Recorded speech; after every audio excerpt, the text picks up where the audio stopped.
Well, Cardinals fans, the big news this week is Beanie Wells, or lack thereof. The ASU football team is looking to bounce back from last year's 5-7 record. There will be some question marks for Dennis Erickson to address, though. The Diamondbacks are rolling after coming off of a 9-0 rout of the Pittsburgh Pirates. In Flagstaff for Fox 10, I'm Canyon Allis. We've got a big show today with lots going on, especially on the diamond. We start with the Diamondbacks, who are looking for back-to-back wins.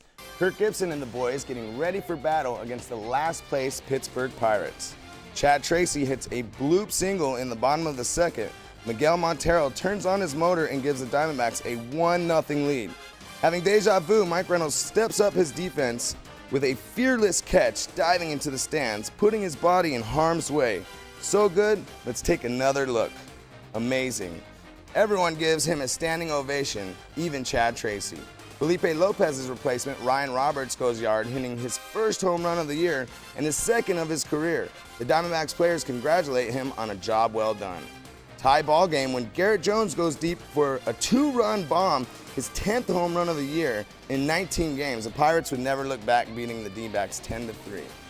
More big news in baseball today as the A's send outfielder Matt Holliday to the Cardinals. The three-time All-Star will beef up the Cardinals lineup and add protection for their big slugger, Albert Pujols. In return, Oakland will get some minor league prospects, one of whom is ex-ASU third baseman Brett Wallace. Wallace hit .293 in 62 games with AAA Memphis Redbirds. Imagine going from stocking the shelves and sweeping the aisles at your local JCPenney to covering Anquan Bolden and Larry Fitzgerald. That is the story of Cardinals' fourth-round draft pick, Greg Toller. After bouncing around in semi-pro and Division II football, the speedy cornerback will be looking to find a new home in Arizona. So far, he's looked good in minicamp. Our Richard Science sits down with the potential Cardinals cornerback. It's obviously sweet to get drafted by an NFL team, but because of what you've gone through and the work that you've put in to get to this point, is it extra sweet for you? It's sweet, but I still know I got a mountain to climb, and like my brother always tell me, it's not where you start, it's where you finish. So if I was a free agent or anything else, I'm gonna still go as hard as I've been going and just trying to learn from the vets and just take it from there. Thanks, Richard. Things should be exciting when camp opens in a little less than 2 weeks. Cardinals fans should be very excited. Join us tomorrow, same time, same place. For Fox 10, I'm Canyon Allis. A new season brings new faces in key places for the Sun Devil football team. For starters, Danny Sullivan is the starter at quarterback. From a selfish side of me, it's like, okay, it's my turn. Time to go. Get my 1 year of fame and take it in stride. When Sullivan starts the season, head coach Dennis Erickson will be calling the plays for the offense, something he didn't do last year. Yeah, different from I've been calling plays for years and years and years, and kind of got away from it the last couple of years for no other reason than just all the things that you deal with. The ASU football team is looking to bounce back from last year's 5-7 record. There will be some question marks for Dennis Erickson to address, though. One is the quarterback situation. Two is the lack of experience from the offensive line. Obviously, we didn't have the year that we wanted. We were young and had some injuries, and if we can stay healthy, I believe we're going to have quite a bit better football team. And obviously, the quarterback's a question. We don't have experience there, but we've got a lot more depth than we've had in the past. The experience for ASU is on defense, and veterans like Mike Nixon will be asked to carry the load early, a challenge he sounds ready for. You know, as a defense, if we got to win some games early while the offense grows and kind of finds itself, you know, that's what we're going to have to do. But, you know, they've been playing well so far this camp, and we have full confidence that they're going to win games for us. Something we'll get to see on September 5th in Tempe for the season opener against Idaho State. I'm Canyon Allis for Fox 10 Sports.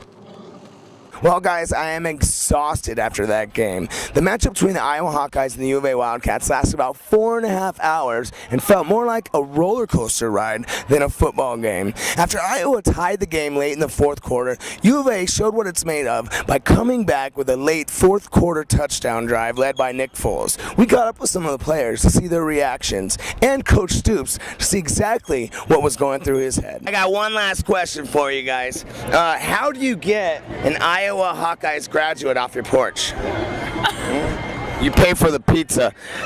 We'll see you guys in a little bit. Enjoy the game, guys. Well, we all know the Wildcat blood runs in the family. You were a kicker, long snapper, and I believe your father played at U of A too. Well, it's actually his grandpa, His which grandpa. is his mom's dad. Oh, okay. Yes, Wow. What a coincidence on that. And then his mom, on his mom's side, everyone went to the U of A.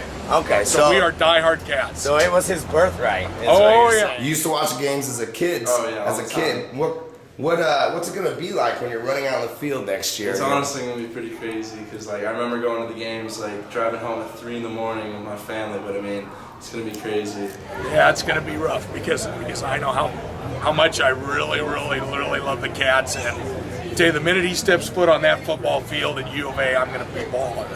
Yeah, That's right. all I'm going to say. What's the attitude in the locker room after a tough loss like this? I mean, the attitude in the locker room is, like I said again, we know that we didn't finish. We know that we played well and we could have did a lot of things better, but we just know that next week that we got to finish and we got to just work harder at that because we can move the ball anytime we want to. We just got to focus on finishing.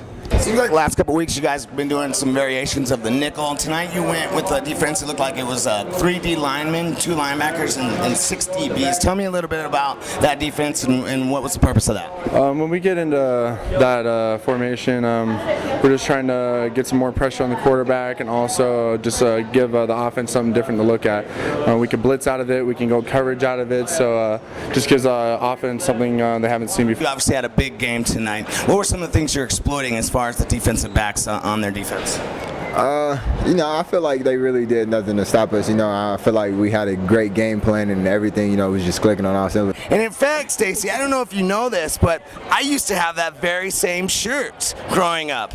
But then my dad got a job. So, to be one of the top long snapping recruits in the country, we set up a target and decided to let Chase show us what he can do. Long snap, you send that target right there? He's gonna knock that over and he's gonna kill it. All right, brother, let's see what you got.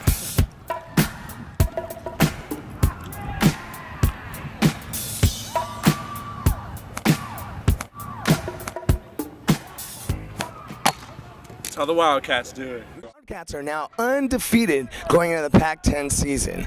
Their confidence should be rolling after the big win tonight against Iowa Hawkeyes, and there's no doubt that they should jump up in the polls. For the Wildcat Sports Report, I'm Canyon Allis.